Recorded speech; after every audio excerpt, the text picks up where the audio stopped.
নমস্কার বন্ধুরা, ইন্দ্রাণী কুকিং শোতে সবাইকে স্বাগত জানাই। আজকের রেসিপি সবুজ পরোটা।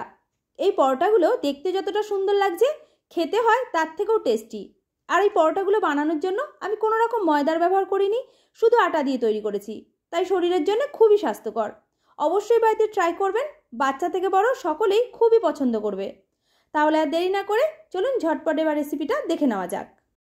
পরোটাগুলো বানানোর জন্য সবার প্রথমে আমি নিলাম 1 আঁটি পালং শাক। 10 টাকা দামের 1 আঁটি পালং শাক নিয়েছি। আর লাগছে আমার ধনেপাতা। দু রকম শাকই আগে থেকে আমি পরিষ্কার করে বেছে রেখেছিলাম। এবার এগুলোকে কেটে নিচ্ছি। এই শাক খুব বেশি ছোট করে কাটার দরকার নেই, কারণ এগুলোকে মিক্সির জারে বাটবো, একটু বড় বড় করে কেটে নিলেই হবে। শাকটা কাটা হয়ে গেছে। ধোয়ার জন্য আমি একটা ঝুড়ি নিয়েছি। 2 থেকে 3 বার জল বদলে বদলে পরিষ্কার করে ধুয়ে নেব। এবারে বড় একটা মিক্সির জারের মধ্যে কেটে রাখা শাকগুলোকে ভরে নিচ্ছি। আমি দু রকম শাক একসাথে বাটবো বলে একসাথে কেটেই ধুয়ে নিয়েছি। আপনি আলাদা আলাদা করেও কেটে ধুতে পারেন। এরপর এর মধ্যে দিচ্ছি 4 থেকে 5 কোয়া রসুন, দিয়ে দিচ্ছি 1 ইঞ্চি আদার টুকরো। রসুন যদি আপনার অপছন্দ থাকে তাহলে দেওয়ার দরকার নেই, পরোটাগুলো খেতে এমনি ভালো লাগবে। আর দিলাম 4টে কাঁচা লঙ্কা। ঝালের পরিমাণটা আপনি এর থেকে বাড়িয়ে কিংবা কমিয়েও দিতে পারেন। এরপর ঢাকনাটা আটকে দিয়েছি। তারপরে সব কিছু একসাথে খুব ভালো করে পেস্ট করে নেব। শাকটা আমার বাটা হয়ে গেছে, দেখুন এইভাবে বেটেছি। এইভাবে যদি মিহি করে পেস্ট করে নেওয়া হয় তাহলে আটার মধ্যে মাখতে সুবিধা হয়। এখন পরোটার জন্য ডোটা মেখে রেডি করছি। তার জন্য বড় একটা বাটির মধ্যে নিচ্ছি 3 কাপ আটা, ওজন হচ্ছে 300 গ্রাম। আপনি আটা আর ময়দা দুটো হাফ হাফ করে মিশিয়েও নিতে পারেন, এছাড়া শুধু ময়দা দিয়েও তৈরি করতে পারেন। দিয়ে দিলাম স্বাদ মতো লবণ, আর দিচ্ছি 1 চা চামচ চিনি। মিষ্টির পরিমাণটা আপনি একটু কম করেও দিতে পারেন বা নাও দিতে পারেন। দিয়ে দিলাম হাফ চা চামচ ভাজা জিরের গুঁড়ো আর হাফ চা চামচ গোটা জিরে। গোটা জিরেটা দিলে পরোটাগুলো খাওয়ার সময় জিরেগুলো মুখে পড়বে, খেতে ভালো লাগবে। আপনি জিরের পরিবর্তে হাফ চা চামচ জোয়ানও দিতে পারেন, সেটাও খেতে ভালো লাগে।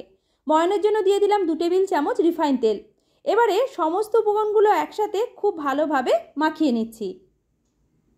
ময়ানটা যত ভালো করে আটার মধ্যে মাখিয়ে নেওয়া হবে, পরোটাগুলো ততটাই নরম তুলতুলে হবে। সমস্ত উপকরণগুলো একসাথে দেখুন খুব ভালোভাবে আমার মাখানো হয়ে গেছে। এবার এর মধ্যে দিয়ে দিলাম পালং শাক আর ধনেপাতার যে পেস্ট আমরা আগে থেকে তৈরি করেছিলাম সেটা। পুরোটা একসাথে দিইনি, অল্প অল্প করে দিতে থাকবো আর এইভাবে আটার মধ্যে মেশাতে থাকবো। পালং শাক বাটার সময় যদি অল্প করে জল দিয়ে বাটা হয় তাহলে আর খুব বেশি পাতলা হবে না। পুরো পেস্টটাই আপনি আটা মাখার সময় ব্যবহার করে নিতে পারবেন, তা না হলে আবার থেকে যেতে পারে। অল্প অল্প করে পুরো পেস্টটাই আমি আটার মধ্যে দিয়ে ভালো করে মাখিয়ে নিচ্ছি। আরও একটু শুকনো মনে হচ্ছে, তাই মিক্সির জারটা ধুয়ে অল্প করে জল দিয়ে মাখিয়ে নিচ্ছি। পরোটার জন্য আটার ডোটা রেডি হয়ে গেছে। দেখুন এইভাবে হালকা নরম করে মেখে নিয়েছি। এবার এটা আমি ঢেকে রেখে দিচ্ছি আধ ঘন্টার জন্য। আধ ঘন্টা পর ফিরে আসলাম। ডোটা আমাদের এতক্ষণে ভালোভাবে সেট হয়ে গেছে। লেচিগুলো কাটার আগে আর একবার ভালো করে মেখে নিচ্ছি। এরপর লেচিগুলোকে কাটছি। বাড়িতে রুটির জন্য যে সাইজের লেচিটা কাটা হয় ঠিক সেই রকম করে কেটে নিচ্ছি। আপনি আপনার পছন্দ মতো ছোট কিংবা বড় সাইজ করেও কাটতে পারেন। সবকটা লেচি কেটে নেওয়ার পর এক একটা লেচিকে এইভাবে হাতের তালুর মধ্যে গোল করে ঘুরিয়ে নিতে হবে, যাতে বেলার সময় সুবিধা হয়। বেলার জন্য চাকতির মধ্যে অল্প করে শুকনো আটা ছড়িয়ে নিলাম। আমি আটা দিয়ে বেলবো, আপনি চাইলে সাদা তেল বা ঘি দিয়েও বেলতে পারেন। এরপর একটা লেচি নিয়ে শুকনো আটার মধ্যে খুব ভালো করে মাখিয়ে নিয়েছিলাম। তারপরে ওপর থেকে দিয়ে দিচ্ছি অল্প করে ধনেপাতা কুচি। ধনেপাতাটা দিলে পরোটাগুলো খেতে দারুণ লাগবে। আবারও ওপর থেকে অল্প করে শুকনো আটা দিয়ে দিচ্ছি, যাতে বেলার সময় সুবিধা হয়। চাকতির মধ্যে বা বেলনির মধ্যে ধনেপাতাগুলো আর লেগে যাবে না। খুব হালকা হাতে পরোটাটা এবার বেলে নিচ্ছি। আমি গোল শেপ দিচ্ছি, আপনি আপনার পছন্দ মতো ত্রিকোণ চৌকো যেমন ইচ্ছে পরোটার শেপ দিতে পারেন। একটা পরোটা বেলা হয়ে গেছে আর পরোটাটা দেখতে দেখুন কতটা সুন্দর লাগছে। এইভাবে পাতলা করে বেলে নিয়েছি। আরও একটা বেলে দেখিয়ে দিচ্ছি। অল্প করে শুকনো আটা ছড়িয়ে নিয়ে একটা লেচির মধ্যে খুব ভালো করে আটাটাকে মাখিয়ে নেওয়ার পর অল্প করে দিয়ে দিলাম ধনেপাতা কুচি। তারপর আবারও ওপর থেকে অল্প করে শুকনো আটা ছড়িয়ে দিতে হবে, যাতে বেলার সময় সুবিধা হয়। একই রকমভাবে এই পরোটাটাও খুব হালকা হাতে বেলে নিচ্ছি। এইভাবে সবকটা বেলে রেডি করে নিচ্ছি। পরোটাগুলো ভাজার জন্য লোহার তাওয়া গরম হতে বসিয়ে দিয়েছি। যখন তাওয়াটা হালকাভাবে গরম হয়ে গেছে দিয়ে দিলাম একটা বেলে রাখা পরোটা।